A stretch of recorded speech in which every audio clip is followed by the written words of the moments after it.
Welcome to another episode of the Chronicles of Mister. I'm Mr. Pierre, and I'm once again joined by Mr. Jonah Craggett.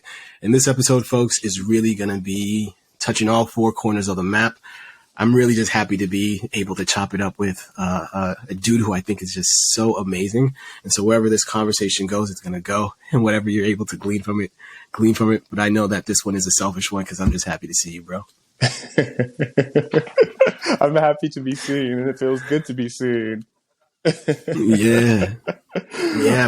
we have these texts where we go back and forth about the stuff that is going on, whether it's you on the East Coast or me now on the West, and just education and life and whatnot as two educators and two black men who are doing what they're doing, and knowing that, hey, not everything is perfect, that things can be better. But it's really about how are we taking care of ourselves and how do we move forward? And so what is going on with you, my friend? Oh my gosh, so much, all of the things. So funny enough, I'm in a place where I'm trying to affirm myself and my right to rest, to slow down, right? To take the pace of my life in my own hands.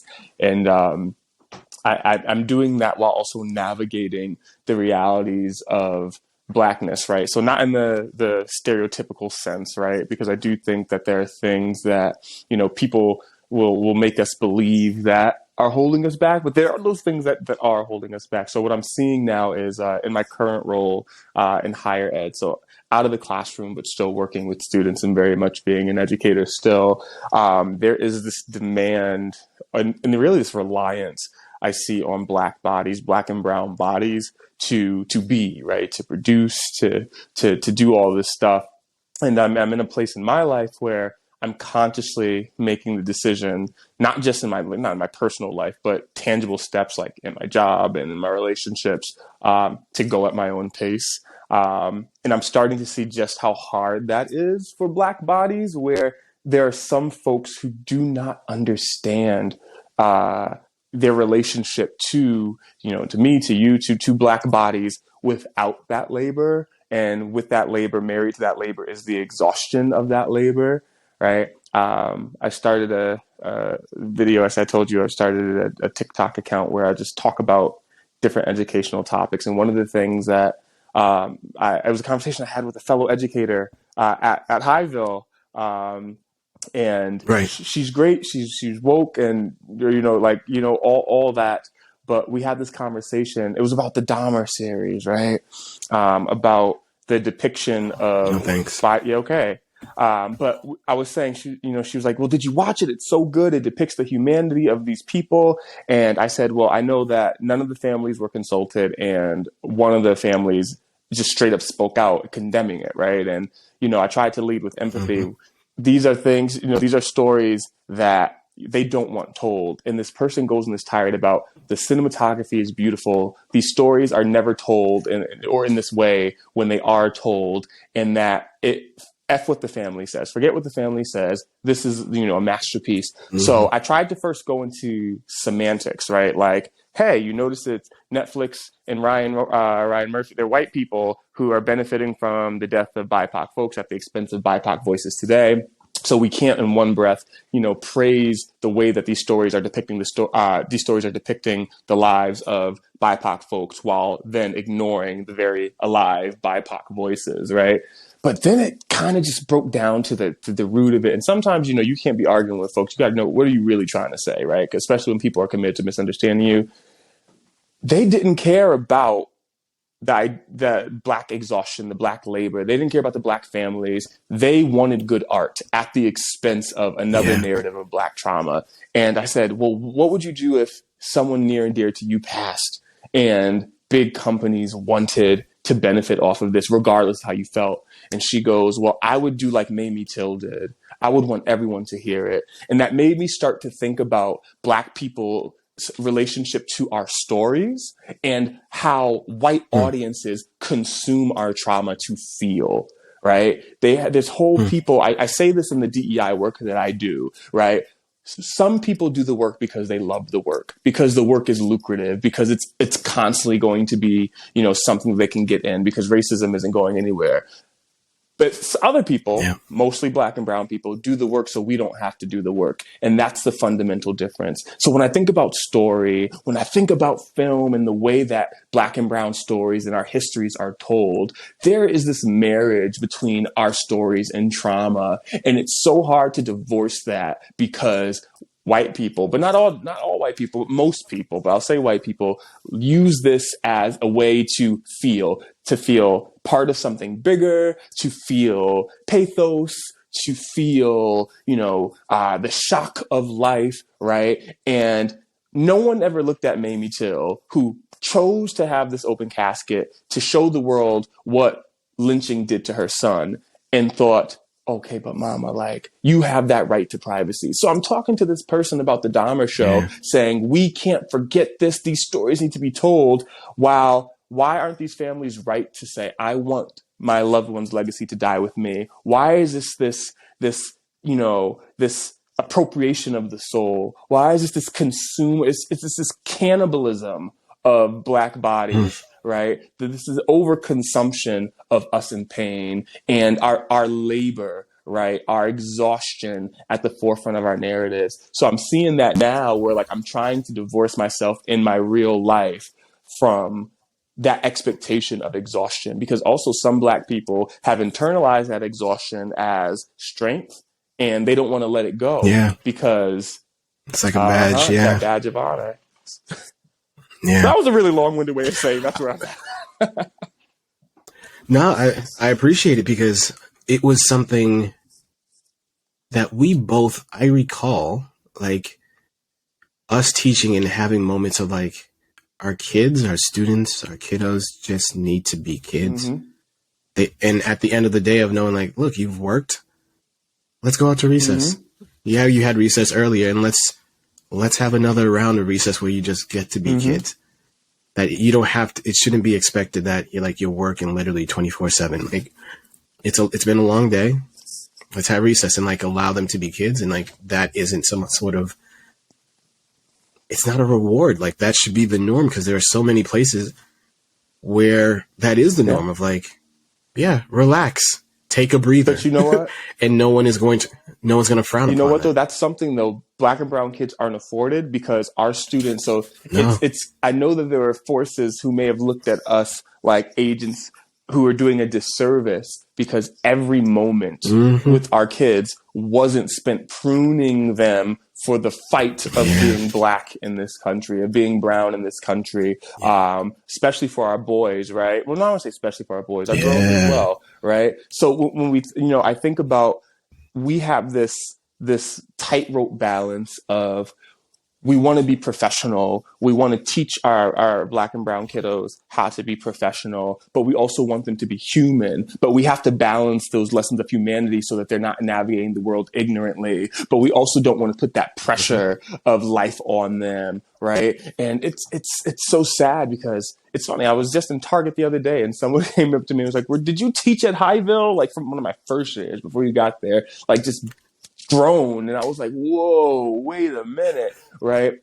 And I'm so happy that I can see that these are kids who've grown into themselves in a way where they're just still here, right? That they're whole, and if they're not whole, that they can look fondly on, oh my gosh, like, there was somebody who saw me, even for a moment, because we can't control life and what happens, especially in these mean New Haven streets. But I know that there are kids who, they'll go their whole life. Maybe we didn't teach the lesson for the full 50 minutes, 55 minutes, right? But they'll remember, I had a Mr. Pierre who, he saw me and he let me be a kid that day. Or when I went home, I couldn't be a kid. Maybe I had to be a big brother. Maybe I had to be, a second mother, right? Maybe I had to be an auntie, but I got to play, right?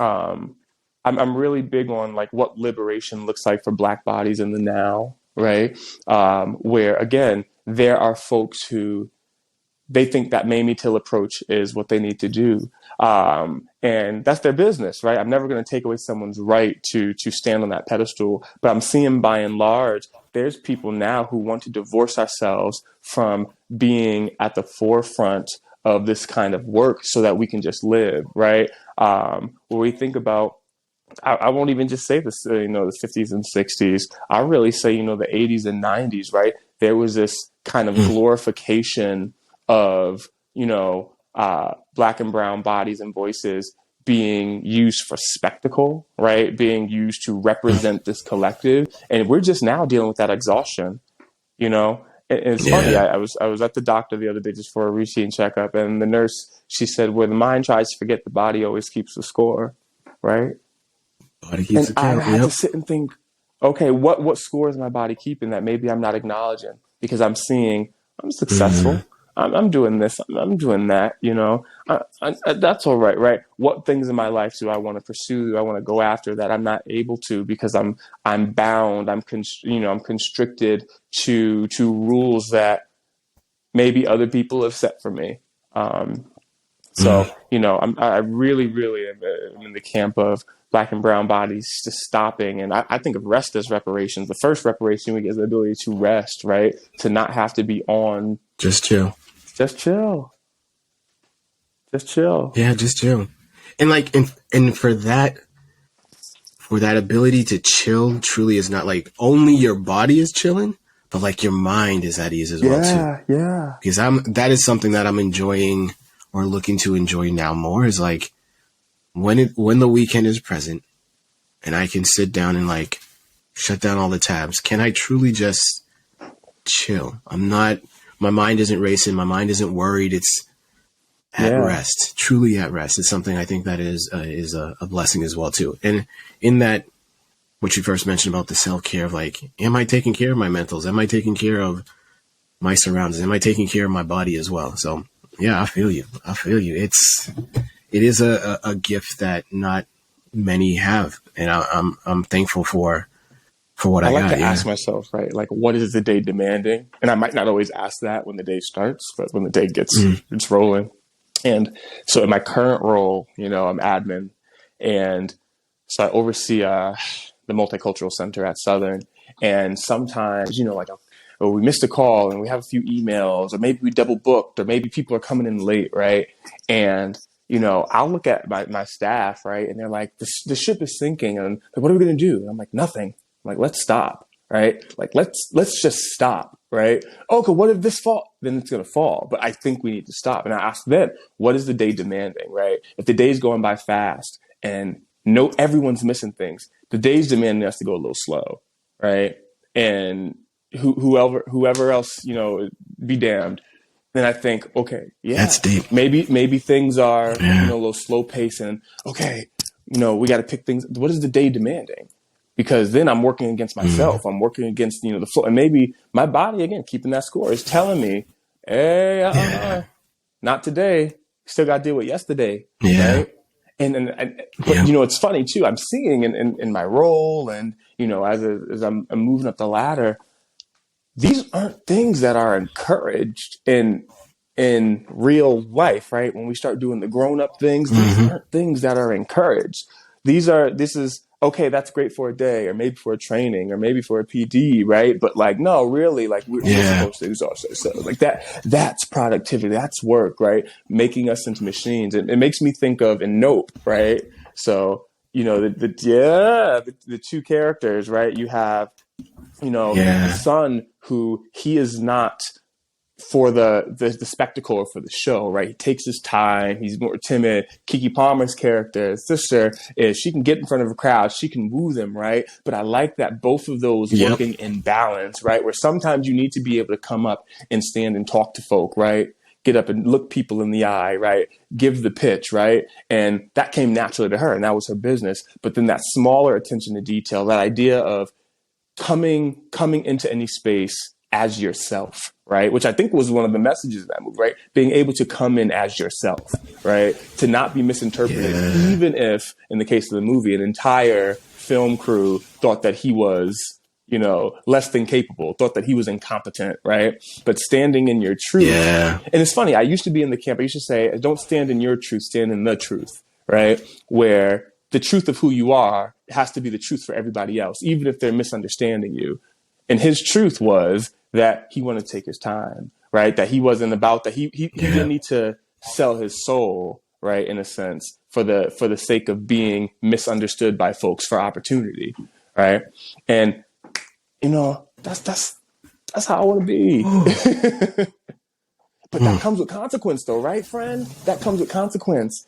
And which was going to be like the comment that I made to you of like, because part referring to the movie is like, he then had to sell some of the horses, like to keep the light on, to keep the house, to keep the ranch.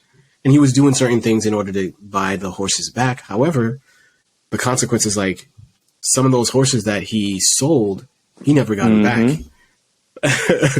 I don't want to give too much if no one has seen it, but like some of them went away. Yeah. And so that's a consequence you got to deal with of like, look, if you're going to really be about this life, know that not everyone is going to be super happy and pleased that you are, including might even yourself of like, hey, I did X. The consequence of X is Y. Like, and I got to deal with it. And I love that thinking of slight spoilers, right? The idea of these horses are, the bits of himself that he had to sell, right? For the sake of his, livelihood, for the sake of, his dream. He had to steal one back. And sometimes like there has to be that reintroduction, right? That I'm going to deal with that consequence, right? I did something yesterday because I thought that was right. And when I realized it was for the sake of myself, I might have to act, not I'm going to say out of character. I might have to change the way that I operate, go from timid to bold, to reestablish that actually this is who I am. I've been finding myself on my mental health journey, reintroducing myself to people, right? And having to set those boundaries. And hi, this is who you thought I was, and you've been acting accordingly. And I can't change how you act, but I can change your access to me. I can control that, right? I can't control how you perceive me. I can control your access to me. And I've had to step in people, my own family, friends, partner. This is who I am. This is who I want to be, right? But it's accountability too, right? Where some people, you can't be a coward and fail to introduce yourself back, right? To tell the truth, right? You can't go, well, you should know, or I dropped hints. You're just going to have to, no, right? That's not fair. You have to, this is what I've allowed to be done. And it never felt good. Or maybe I thought it felt good, right? You got to put yourself on the chopping block. I used to be okay with that, how you spoke to me that way, how you loved me that way, how we operate that way, but that's not working for me now, right? But just yesterday, you were fine with it, and I was. Yesterday's price is not today's price. Okay. Yesterday's Wooly Pierre is not today's Wooly Pierre. I love it. I love it. Yeah. And there is a former guest who used to say, or she said, make the implicit explicit. Because there are a lot of times, like for ourselves, it's like, this is how, or this is what I believe, and like it's common knowledge to everyone, when in fact it's not. And even what you were just saying of like who I was yesterday, how we behaved yesterday, how we operated yesterday, how we moved yesterday, doesn't necessarily mean it's going to be the same today. And if and when it does change, like to be explicit to say, hey, yo, Jonah, yesterday when I said such and such and such, today, man, I'm really regretting that I said that, or I'm feeling differently based off of whatever. Can't give you all the details, but my guy, like, I'm not going to be able to do X, Y, and Z. And to make that explicit to the person so that then they, like you said, look, how you behave is going to be, that's your responsibility. However, I've got to let you know this is how I'm moving. And if that's how I'm moving now and you choose not to move accordingly, then it's like, all right, bet the access that you had yesterday, you'll no longer have it today nor tomorrow if you continue to behave as such. And I think I was just going to say how to relate that back to the classroom is just like, there are plenty of times when you choose at the beginning of the year to do something. It goes. It seems like it's working. But then once it starts not to work anymore, not to be able to say to the students or your colleagues, like, yeah, I used to come in 15, 30, 20 minutes, whatever it is, early and no longer deal with it. Or kiddos, it used to be this way, or I'm seeing like this is what's the pattern of we used to like have to line up in a straight line, but you've shown me that you can walk from point A to point B and doesn't have to be in a straight line and not disrupt the rest of the classes. Bet, like, as long as you get from A to B without disrupting anyone else, it's cool. And you know what? That ability to change rapidly and to adjust and to adapt, I see that there's so much pushback to be able to do that.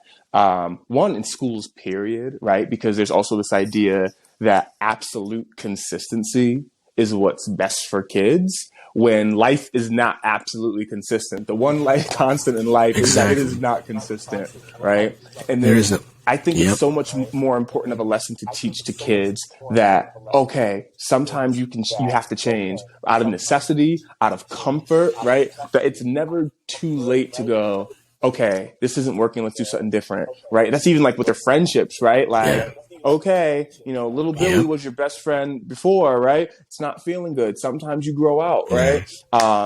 Or I'll see students come in, even going like deeper into subjects, right? I'm not good at math. I'm not good at English. I'm not good at reading. And they go in, and that idea of absolute consistency, they know every year, English isn't my subject. Math isn't my subject. History isn't my subject, whatever it is. And they enter into the classroom already with this understanding that this isn't where I'm going to succeed, right? That absolute consistency. So even on the positive side, right, to be able to change that mindset that you can go in every single year into the subject that's not your favorite, that's not your strongest, and go, I can change that this year, right? Yeah. That mindset of I like to tell the kids, like, I get it. In the past, you've never had a Mr. Pierre. You just haven't. But now your life is about to change. I'm not saying that tomorrow or by the end of the year you're going to become an Einstein. However, there are going to be moments of joy in this classroom that make you go like, oh, snap, it wasn't the subject matter. It just so happened to be the person who was at the front of the class or in the class directing things in such a way that, it didn't make it appealing to you. And to have a parent, which is what I had this year, like on day 2, say like, Mr. Pierre, I don't know what you did on the first day of school, but my daughter came home like ecstatic about math, and that hasn't happened over the last 3 years. And I'm just like, yeah, I know. Your baby girl's going to really blossom this year, be in a space where myself and the teacher assistant like see her, who ask her for like, hey, what are you into? So we can show you that the math that we're learning is applicable to you. That when teachers say like, oh, this is for real life. No, kiddo, you're living real life right now. Real life isn't later on. Real life is right now. And what your life right now is real. The things that you're going through are real. Your worries are real. When you tell a kindergartner, their teddy bear that's lost its eye because it's a button, it's fallen off, that it's not important, like, you're crushing that kiddo, because that teddy bear to them is the world. Similar for our teenagers and our young adults, like, what they're living is real. Yeah. COVID didn't care. Is, though, too, it would be absolute madness if we applied that same logic that we put on these kids in school to the adults, right? Like, real life, you can't, like, in real life, you can't always get what you want. Well, at work, communication and open communication, that's a thing, right? Like, when you teach, in my adult life, I don't walk in a straight line, in my adult life, I don't walk from place to place in utter silence unless I'm by myself, right? So what are we teaching then if we are, we're teaching our kids to code switch, right? And to be obedient. And we're not even going to talk about the school to prison pipeline, right? And the ways that certain behaviors reinforce it. We can talk about it, because that's what I'm looking to bust up. Like, all these things that before, when you weren't, at least when I wasn't aware of them, it's like, oh, you're right. That is what we're prepping them for. Walk in a straight line, walk in silence, don't ask questions, be compliant, as opposed to don't ask questions. The quote unquote adult or the person in charge told you to do X and you just do it without question. All that. Not about. And even like the code switching, when I was the beginning of my academic career, it's like, I understand why you're doing it. Even myself would code switch. And now it's being like, why am I doing that? For the comfortability of But who? You know what, Mr. Pierre? Like, if I'm in a space where I can't be authentically me, then I gotta dip out of that space. The fact too is, I think that, so when I watched you come into Highville as a space, not even when you were teaching, when you were just shadowing and coming in, what I watched you do is you liberated the kids to see existing in that space as something different than what they understood existing in that space to be. When you came in with your camera and just, can I take your picture, right? And just bringing joy at the forefront, right? And this is even before you started teaching. And I remember when we isolated our grades, I remember there was a day you were shadowing and I wore this pink and gray poncho, right? It is a big flowy poncho. Our kids, they was going, coming in and Mr. C, what's that? But I remember where I was like, I want them to be able to see someone who is grown up wearing something that they are taught that is ridiculous, right? That at Highville, the grown-ups don't dress like that. The grown-ups are authoritarian, right? What does it look like? And I remember there was my first year under, this was a different principal who I'm glad he's not there anymore. It was field day. And I just remember I came in and I had my shorts, my sneaks. I had, like sporty stuff, like ready to go. And I remember he was, I heard that he had said to another educator, why is Mr. C dressed like that? Like, well, he's just like one of the kids. And I was like, heck yeah, I'm ready for some tug of war. Like, let's go. Yeah. Right. So, I think it's important that like I look at Black liberation for young Black minds and bodies is breaking this image of what a Black grown-up has to be, that a cool Mr. Pierre coming in and taking pictures and, oh, Mr. Pierre, you're corny, right? Playing games with them and not being ashamed of that, right? Joking with them, taking jokes from them, right? Without harm, right? Showing that, oh, wait, I can joke with Mr. Pierre in a respectful way, right? I can joke with Mr. Pierre without, being seen as a villain, without being seen as a criminal, because I can't do that with my other teachers. Someone who understands that I can be playful and still get my work done. And understand the importance of play. To know that it's in those moments of play that, like that bond of like, oh, okay, this is that verbal dance. This is how we get to know each other. This is how I'm going to roast you a little bit, but I'm willing and able to then also take it and how to dole it out. And if I do cross that line, I'm like, all right, here's the boundary. Now that I know what the boundary is, let me stay on this side so that I know. Kiddos, they want that boundary, but when it's always shifting, or it's like, oh, you can't do that because of, why not? Because if it's 5:00 and we're on the corner and I'm walking to the corner store with you, I'd be doing that. So why is it all of a sudden different here? Like knowing and being able to articulate that and say that in such a way that the kids get it. It's right. Like, and you don't always have to do that with the hard hammer of discipline, right? Like, why don't we give them the grace to learn, right? They're still learning boundaries, right? They're still learning. Oh, wait, that might not be. They might look back at every instance later on before they say something that might be a little too hurtful, a little too sharp, and go, oh, wait, I remember that time with Mr. C, with Mr. Pierre. Okay, let me not. Right. But also knowing that they can make those mistakes and grow, because that's learning too.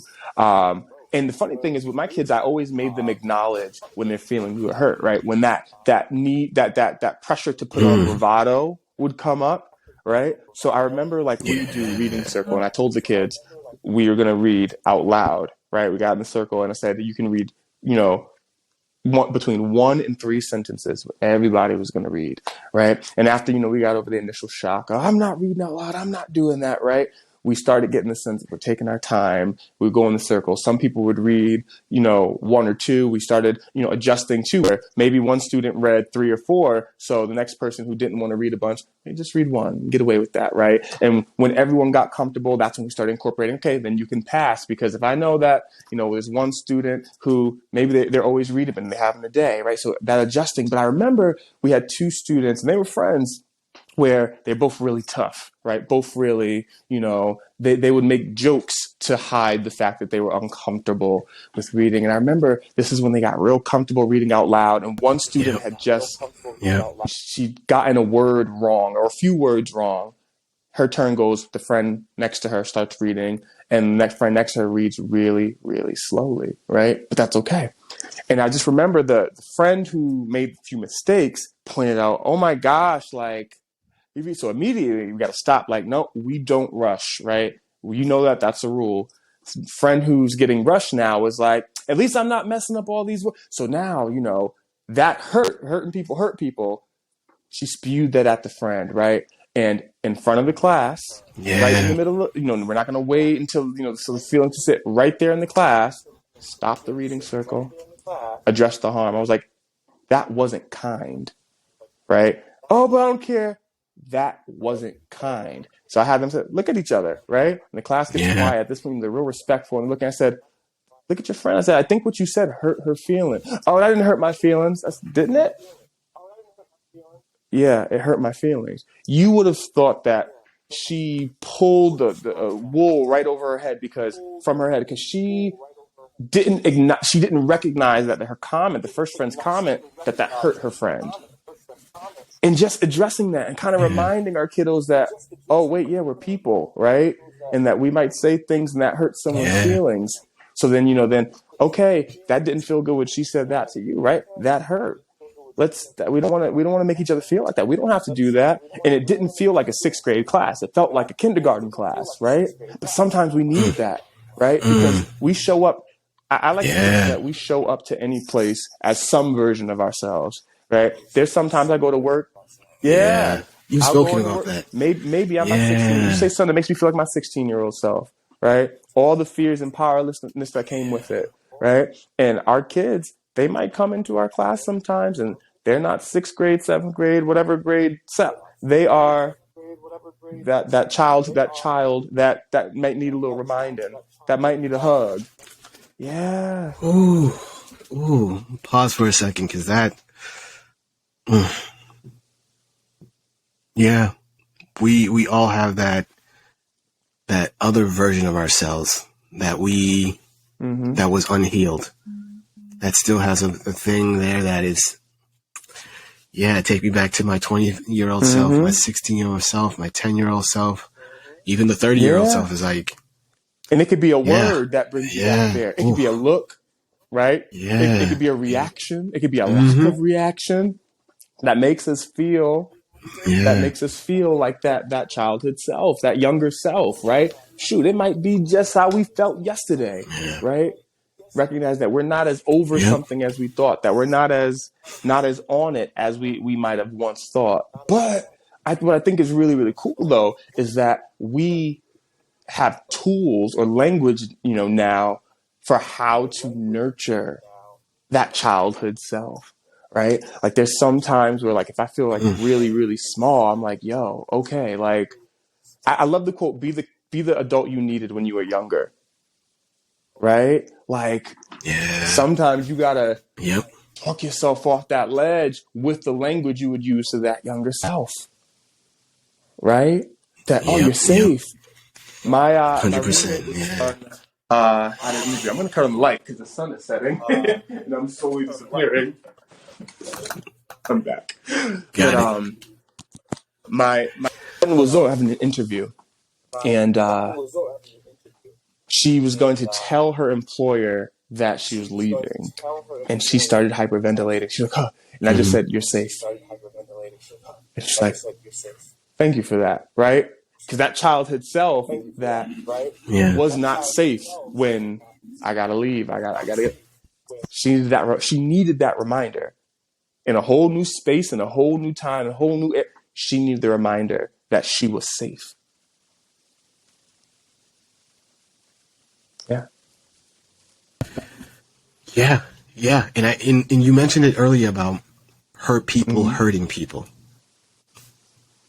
and that it's the reason why folks are doing the things that we don't know what the trigger was. The trigger is or was, like you mentioned, it could have been a look, could have been the tone, could have been a myriad of other things that causes that person to react the way that they did or do. And even like what you're just saying about your roommate and friend, of her just thinking about having to tell an authority figure, like, I've got to leave, is bringing this feeling back, and being able to have a person who's aware of that to then just use the words of, you are safe. And that's enough for the person to, recenter themselves and be able to proceed from there. Yeah. And that's what our kiddos need. No matter how old they are, from kindergarten to, being at a university or college, of like, no, kiddo, like, you're okay, you're safe. what's about to happen or what will happen. We don't know. But however, in this moment, this space where we're at, and we have to ask ourselves, like, what do we need? Like, so one affirmation might be like, you're safe. So I like to go to the hood one, like, who gonna check me, boo? Right? Like, who gonna check me? Right? Who gonna whoop me? Because, you know, if what you need is confidence, right? If what you need is security, right? That affirmation is going to look different. There's not a one size fits all. And, you know, I think about in my journey, everything that I've gotten that's good, in air quotes, that's good, has been something that I didn't realize until now I've had anxiety about. That there was pressure to not mess it up, right? That as someone who is who's poor, born to an addict, born an addict, right? As someone who has been in foster care, as someone who has experienced violence and assault, right? That finishing high school was a big achievement for a lot of people in my class. Right. Like there's a lot of people who knew that there wasn't something like that coming after. Right. When my school, J. Charles High School, which was focused on selecting a few students who they think may have had promise and then sending them to college, not preparing us for college, but getting us in and then wiping the hands off. Right. I had this anxiety for years, a knowing anxiety that this is an opportunity that came because people made that happen. Don't F it up. Right? Don't mess it up. Right? You cannot return to New Haven empty-handed. Right? Then, you know, leaving college, getting a job, a good job, quote unquote. For me, that was in teaching. Right? Don't mess it up. Right? As toxic as the environment may be, as underpaid as it may be, this is a good job. Don't mess it up. Right? So all of that, again, the body keeps the score. Right?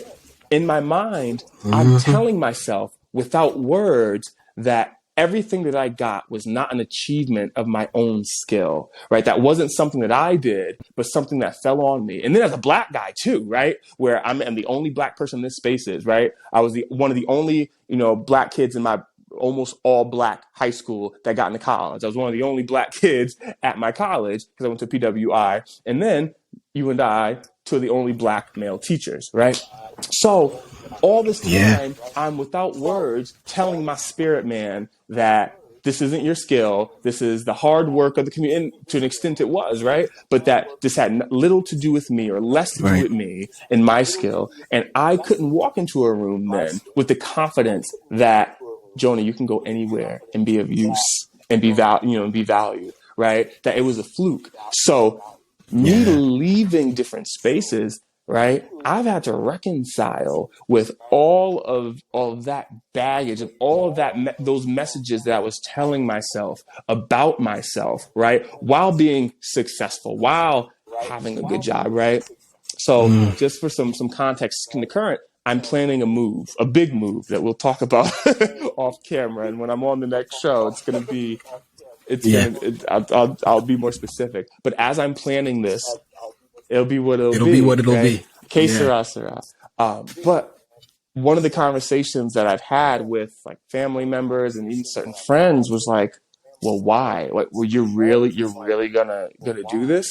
You're really like, wait. Count what you have, right? This idea of stay planted where you are because the risk of losing, even if it's not too hot, the risk of losing this is scarier than the chance of getting something better. Part of what led me to Highville was being at a place, enjoying that space, and then having to leave that space because particularly my wife was like, you are not the same. Yeah, like that was great to have you back, bro. That was the situation for me before coming to Highville, of being out of space where it made me question, like, am I a good teacher? Do I know how to do this thing? And if I leave here, because it was somewhere that I had been for several years and was comfortable, and the folks who had also been there for several years knew me, like, to go somewhere new and have to rebuild or restart, was intimidating, a bit scary, but thankfully I had a wife who was just like, no, you got to leave because you are not the same. And the toxicity was building up that it was spilling, coming home, and where I was just not the same husband, man, friend that she knew. And she was like, nah, let me meet her. Let me talk to her. And in that moment, I was just like, nah, I need to go to Highville, and to link up with you was exactly what I needed, exactly what my soul needed, and to be able to be there and meet other individuals who love the craft of teaching. It was everything. It was everything. It replenished me in a way that I'm forever grateful. Yeah. That's yeah. Selah, sit on that one. Yeah. Yeah, but I think that something to acknowledge too, especially as Black professionals, right, are the cultural customs that have protected us for so long. Maybe, also going back to the idea of how we adjust and kind of giving ourselves permission to change the norm, right? There's certain things that have been used to protect us for a long time, right? Like, you don't go too crazy. Find a place that's yours. Stay planted. Stay there. Don't mess it up, right?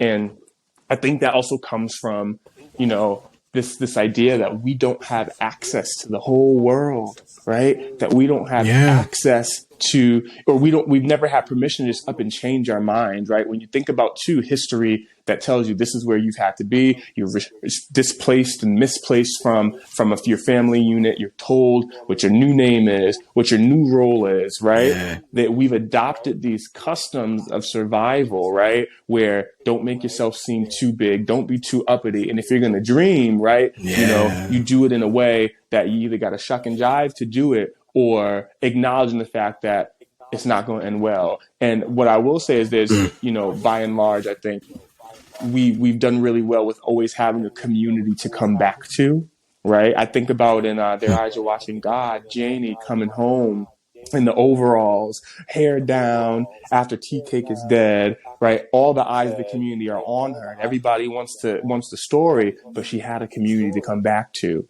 right? And one of the things that I've been saying to folk who ask, well, Jonah, what if this doesn't work out? I say, because my mom is moving back to Roanoke, Virginia. She's going back home, which I'm very happy about, because that's the place that liberates her to joy. And I say, if it doesn't work out, I can always come home, right? Giving myself that permission to, if it don't work out, I can always come home, right? I have that choice. I think of Black liberation being giving ourselves options, right? Giving ourselves that option.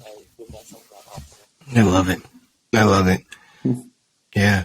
There's, have you ever seen In the Heights? I have not seen In the Heights. I believe it's a play. It's a play, and it was just made into a movie. The play, not the I've seen both, but I'm thinking of the play where, like, throughout the whole thing, he's thinking of these different ways of wanting to leave this place where he grew up in. And then finally, like, in the end, realizing, like, he's home. That's where he wants to be. That's where he feels he needs to be. But to have that option to know, like, I could leave, but I can always come back. Mm-hmm. I can go elsewhere. I can spread my wings and fly, but this is where I'm from. And, like, it's okay to come back home. Yeah. Everything you're saying I'm feeling it, and I'm processing even myself now too, knowing that the decision to leave Highville as well was one where I was just like, this is a great spot. I love the people that I'm working with. However, I don't think we're seeing eye to eye on certain things, and that's okay. To be able to leave in such a way that it's not like on bad terms or anything, but to say, like, thank you very much. I'm going to exit stage left. And for the person likewise to be like, likewise, thank you very much. You are free to go wherever you wish to go, and there are no ill feelings. And if you should ever choose to, or decide to come back, you can come back. And being appreciative of that is great. And I think that's something that we too. I keep coming back to the kiddos, because as the educators, like, you are free to make mistakes. Mm-hmm. However, when those mistakes are made, if you feel like it's too much, come back. Yeah, come back. So that's dope. It's real dope. How are you taking care specifically of yourself, taking care of yourself in preparation of knowing like, hey, this big change is coming. How am I getting myself ready for this change so that once the change happens, like the butterfly has got somewhere to fly to, or it's the caterpillar, I guess, is preparing the cocoon so that when they make this metamorphosis, when they come out of it, they're going to be better on the other side. I've been giving myself permission to panic. I've been giving myself permission to panic, to scream out, to I had to go through a mourning process. It happened. It was probably about like 30 minutes long, I'll say, and I gave myself that time. And maybe I went back to the grave a few other times, but like I was like, I need to, because I was going through a bunch of hoops, a bunch of things to start the transition so that I was secure financially, right? So paperwork, or I can share this, and it might be, I think it'd be too, I don't think anybody's going to hear it and ruin my career, but I'm going on medical leave, right? And I said I have that option. So I was going through all this paperwork to get that done as I make some transitions, right? And part of the reason for this was so that I had the space and the time and the peace to be able to focus on what's important to me, right? The thing that makes my soul roar. And I remember when I finally got approved and they're like, yes, it's sinking on me where I'm like, wait, no, okay, now it's here, this is real, I got what I wanted. Part of me didn't think I'd get this far. There's a small part of me that hoped that I didn't, because it's what's familiar to me is the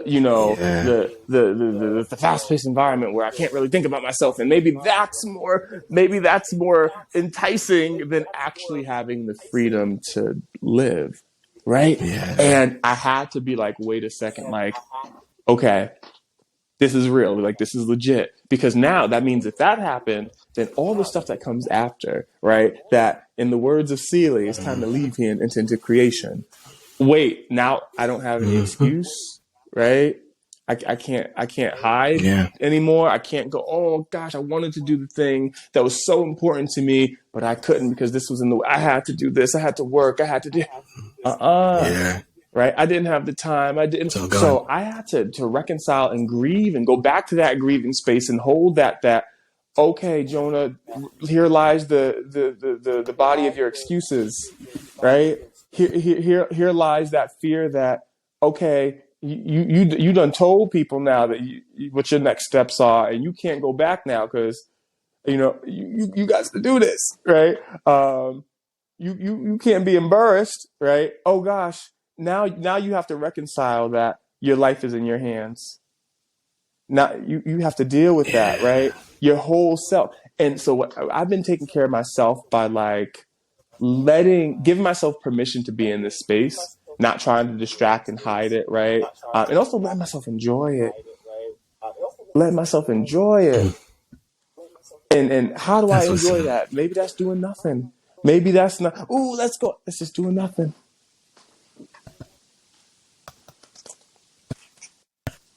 So. Yeah. Ain't nothing wrong with nothing. I love a little nothing. That's what's up. What about you? I am right now. I think it is the enjoying the nothing, to be able to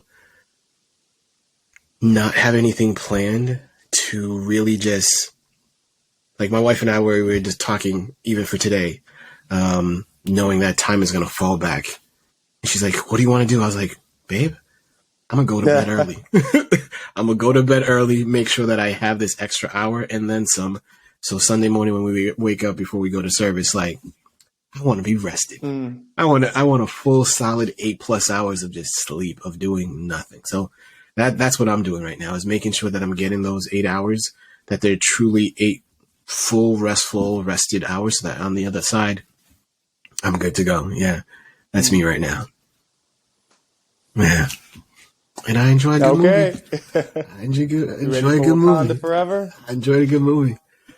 Look, I have been ready since the trailer dropped and doing my best to stay away from these interwebs so that I'm not going to get spoiled too much. But it's a 3-hour movie. I'm ready. I'm ready for it. Look, if my younger self could sit through Titanic, I can sit through 3 hours of Wakanda Forever. Yeah, man. But once that comes out, we'll definitely have to have an episode of just breaking that down. So yeah, at the end of the month and when we get that Thanksgiving break, I'll be sure to hit you up. Please do. I'm so honored to be on Chronicles of Mister, to be considered, right? To be seen. In all honesty, you were that guy. Like, to come to Highville, to have those conversations with you, to have that cohort of kids that we taught, that really, I think, was the genesis of it, even though I wasn't fully aware of it in the moment. Yeah, us just chopping it up about, what are we going to do with this? How is this working in your class versus my class? What do we envision? And then even at the end of that year of knowing that things were going to change, it was also just one of like, I'm grateful that in the moment I recognized that this was different. And even if I didn't fully recognize like the specialness of it, the full grandeur of it, I had enough sense to like know that this was different, and that the length, the breadth, the depth, and the width of it all, even though I didn't measure it all in the moment, I knew like, I really appreciate working with this brother. This is dope. This is dope. Yeah. And I'm always grateful and appreciative of when we are able to talk about anything, whether it be a book, whether it be a movie, whether it be whatever. So yeah, I don't know what's coming, but I'm waiting with a smile so that what happens to be like, that's dope. I like what Jonah's doing. Yeah. I appreciate that. Give me permission to go. This was awesome. Hey, go. And then whatever you discover, you find, let a brother know. Yeah. So that we can tell others to go tell as it well. on the mountain. And I think and I think that just the act of going will then give others permission, like, it's okay to go. That it's not the end of the world, that all those fears that we will create in our minds, as well as fears that are real, to be able to see that we're not ignoring or not dismissing the existence of these fears, but what did the person say? Something about fear and danger, that fear is not real, and fear is what we make up in our minds, whereas danger is like the actual thing in front of us. So if I see a rabid, vicious dog, I'm in danger.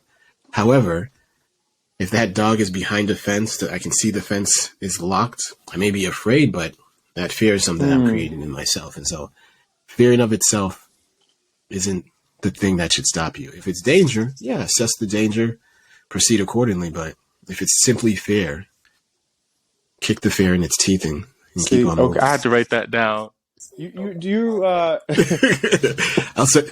I'll send you a copy of the episode, and we'll get all the quotes. There's I know that was just about done. I want to reference. It's a book, "The People Could Fly." It's a book of old Negro folk tales, and the name comes from the folk tale of the story of flying slaves who would fly away from the plantation, which was, it's a parallel to, the Underground Railroad leaving. But the way that folks learned to fly was that there was one enslaved person from Africa who knew the magic words.